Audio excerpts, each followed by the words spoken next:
You're standing somewhere beautiful, like genuinely beautiful. The kind of place people save up for, that they post about, they put on a list, and somehow you feel like the worst person in the room. You feel like a burden. Like you ruined something, except you can't figure out what. That feeling, that specific confusion, is not an accident. Most gaslighting makes you doubt what happened. This version makes you doubt who you are while simultaneously telling you you're wonderful. It's getting stabbed with a bouquet of flowers.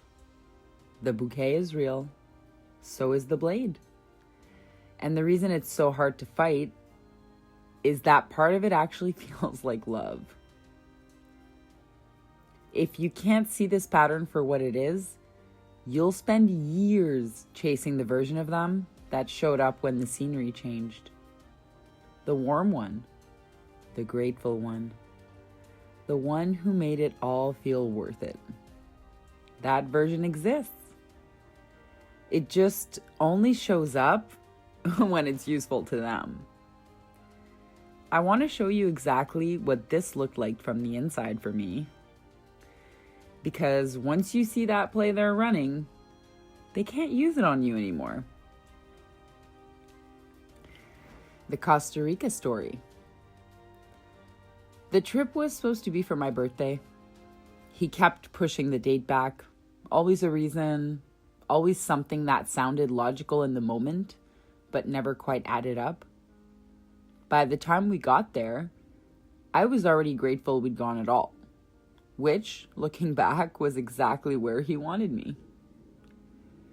The first week was miserable.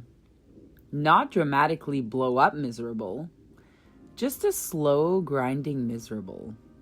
The humidity was wrong. The location wasn't what he imagined. Everything I'd planned or looked forward to became a source of complaint. And I started apologizing for things I hadn't even done. I wanted to visit my dogs while we were close to where I used to live, and he actually turned that into a guilt trip. Like wanting to see my dogs was an act of aggression. We brought it into his therapy sessions during the trip, except I found out later his therapist wasn't actually a therapist. She was a life coach. And she'd been his life coach for 3 years before I ever came into the picture. 3 years of him paying her, building that relationship, framing that narrative. So when I was sitting in that session and she was nodding along while he was being a condescending prick, pardon my language, I thought I was getting a professional read on the situation. I wasn't. I was getting his version of events professionally packaged. That's not therapy. That's a paid witness. And what made it worse is that this wasn't just this trip thing. This went on for a full year. A full year of her nodding. A full year of her finding the generous interpretation of whatever he did. A full year of me wondering why I couldn't get traction in a room that was supposed to be neutral. At one point, I sent her a video, an actual video of him giving me a double middle finger, both hands, and she looked at it and found a way to make that okay. Maybe you misread the tone. Maybe it was frustration. I still can't fully process that, because at that point, it's not bias. It's not even incompetence. She knew exactly who was writing her checks, and she protected that. So when I was sitting in those sessions trying to explain my reality, I wasn't just fighting him. I was fighting an institution he'd been building for 3 years before I ever walked into the room. And it wasn't just general complaining. He was a hater about the specific places I loved most. The places I'd brought him to because they mattered to me. When we were around other people, like at Lori's restaurant, he was fine, cool even. But alone, with no audience, those same places became targets.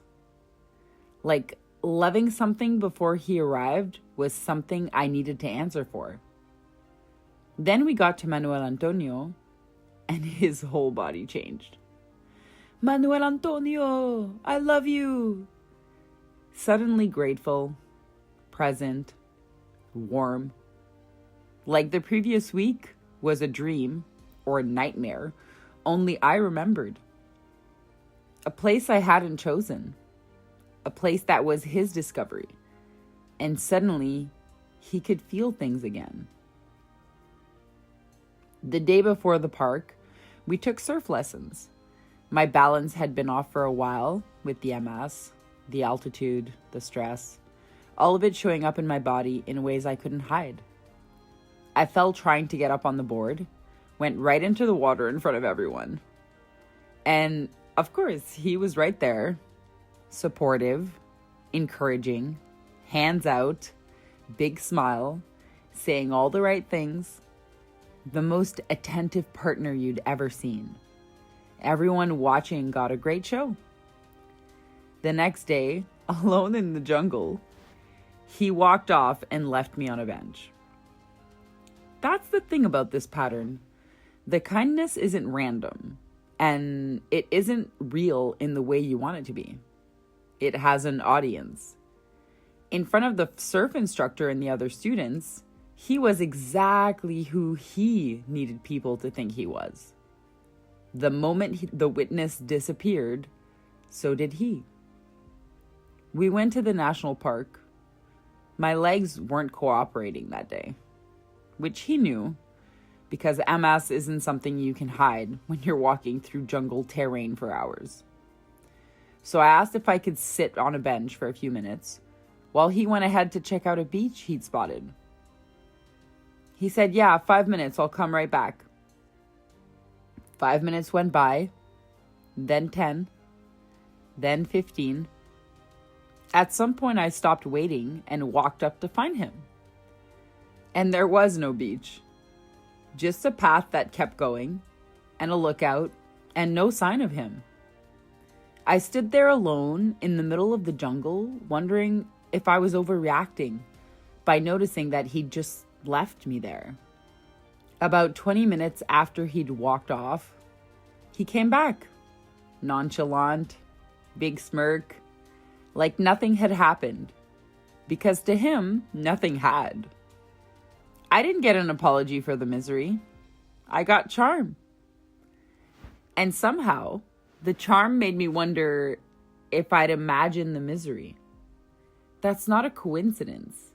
That's the whole mechanism. Dr. Ramani calls this reverse gaslight. I call it getting stabbed with a bouquet of flowers. Here's what's happening in your body when this hits. When there's real attachment to someone, praise from them triggers your reward system before your rational brain even gets a chance to read the room. The warmth lands first. The accusation comes second. So by the time he's implying you're the one who ruined things, you're already emotionally flooded with the good feeling of being seen as wonderful. You're trying to reconcile two things at once. And your nervous system doesn't do that cleanly. It picks a lane. The lane it picks is almost always the one that protects the relationship. So instead of landing on, he's being manipulative, you land on, maybe I really did make this harder than I needed to be. Your brain would rather make you the problem than sit with the unbearable idea that someone who says he loves you is running a play on you in real time. Your body doesn't want to do the math. It wants to feel loved. This is where overt, grandiose narcissism gets particularly ugly. The tactic lands hardest when it comes from someone who is openly self-righteous. Someone who's always made it clear they're the smartest, most capable person in the room, and who carries that certainty like a credential. Because when someone like that tells you you're amazing, while implying you're broken, their arrogance does half the work for them. They don't need the world to agree with them. They already believe they're right. And they've never once hidden that. A paid life coach in the room doing the same thing. A person he'd been building his narrative with for 3 years before you ever show up. And now you're not just doubting yourself. You're outnumbered by someone who is never neutral to begin with. And even when your mind catches up, even when you know what just happened, it doesn't leave you clean. It sits in you. Dr. Ramani described it once as a heavy meal you can't wait to get out of your body. Except it's taking time. That's not your fault. That's your nervous system doing exactly what it was built to do. Carrying a load it was never designed to sort. So let's do something with that right now. Put one hand on wherever you're holding tension. Chest, throat, stomach, wherever. Breathe in 4 counts. Hold for 4. Out for 4. 1, 2, 3, 4. Now tap your knees. Left, right, and steady. While you say this either out loud or just in your head. I am safe. My reality is real. Your body was there. It knows what happened. You don't need him to confirm it. The worst thing you could do when this pattern shows up is explain yourself. And I know that feels backwards because the natural impulse is to point at the contradiction. To say, wait, you spent a week making me feel like garbage and now you're acting like everything is fine? But the second you do that, you're on his board, playing his game. He built that board. He knows every square. You will not win there. The same goes for defending your version of events. They don't actually want the truth. What they want is to watch you scramble for it. Your desperation to be understood is the whole point. The moment you start explaining, you've handed over exactly what they came for. So here's what you do instead.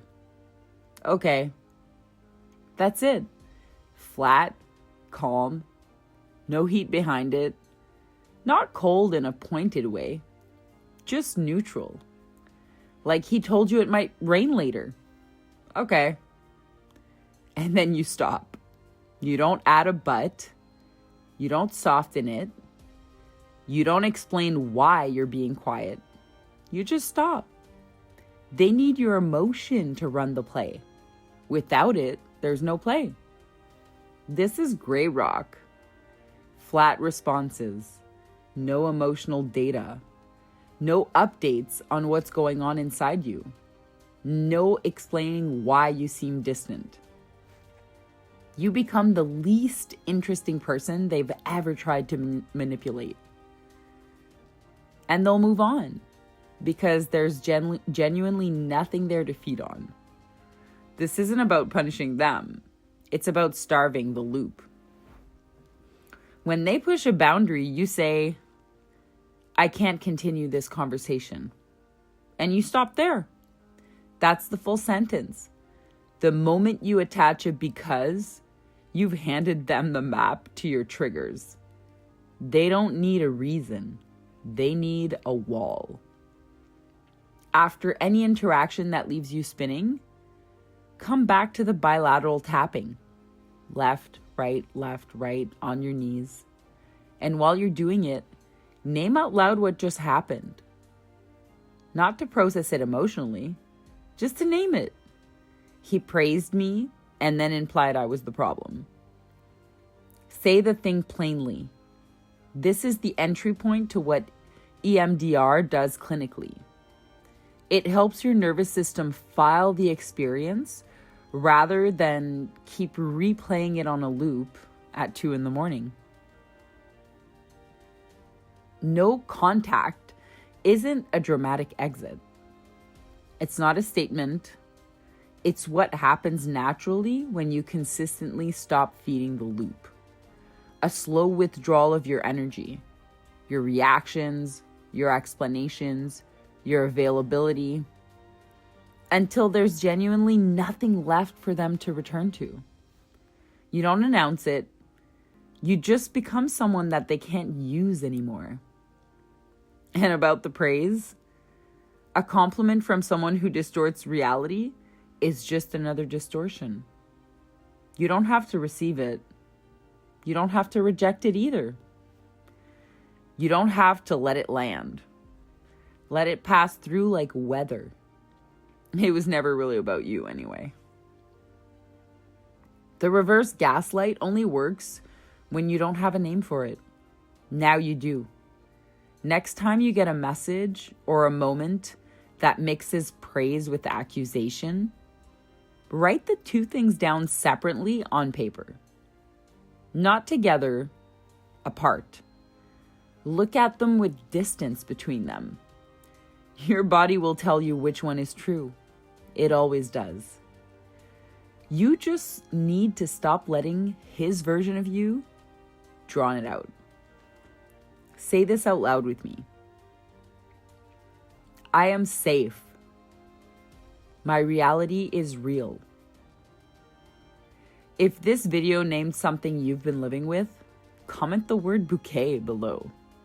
There's something worth sitting with before I close this out. The reason this pattern is so hard to leave isn't just the manipulation. It's that the good moments were real. Manuel Antonio was real. The warmth was real. Even if it was conditional. Even if it only showed up when it was convenient for him. And your brain stored all of it. The misery and the warmth. Right next to each other. Which is why you can miss someone and be relieved that they're gone at the same time. Both things are true. You're not confused. You're just carrying something complicated. Dr. Ramani talks about how pain and love live too close to each other in these relationships. That's not a poetic observation. It's a neurological one. When you spend enough time cycling between someone making you feel worthless and then making you feel chosen, your nervous system starts to read that cycle as intimacy. The intensity feels like depth. The repair after the damage feels like proof that they care. And that wiring doesn't come apart just because you understand it intellectually. It takes time, and it takes repetition, and it takes building new experiences that show your body what safe actually looks like, not just what exciting feels like. So be patient with yourself if you left and went back, or if you haven't left yet, or if you left 3 times and each time told yourself it was the last one. That's just how your brain is trying to keep you safe. That's a nervous system doing exactly what it was conditioned to do. The goal isn't to shame yourself out of the pattern. The goal is to slowly, consistently give your body enough evidence that the pattern isn't the only option. Write the two things down separately. Tap your knees after the hard conversations. Stop explaining yourself to someone who isn't actually listening. And practice the okay and the silence. Here's exactly what that looks like, because it's not as simple as it sounds. He says something designed to hook you, an accusation wrapped in a praise, a contradiction that demands you to explain yourself. You feel the pull to respond, to clarify, to point at the thing that doesn't add up. Instead, you say one word. Okay. Not cold, not pointed, not loaded with subtext, just flat. The way you'd say it if someone told you a package was delayed. Tone completely neutral. Then you stop talking. You don't add but. You don't soften it with, I just think. You don't explain why you're being quiet. You let the silence sit there and you don't fill it.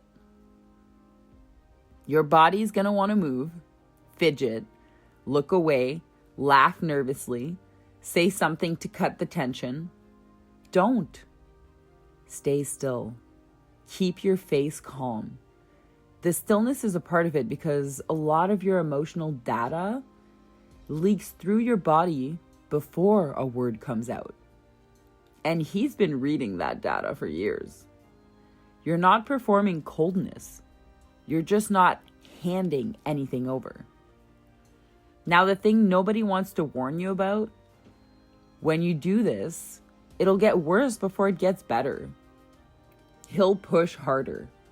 He'll say something more extreme, more pointed, designed to make you break and react. That escalation is called an extinction burst, and it means it's working. His system ran the usual play and got nothing back. So it recalibrates and tries a bigger version of the same play. Your only job at the moment is to stay boring. Okay. Silence, same energy. Every time you hold it, you're teaching his nervous system that this approach doesn't work on you anymore.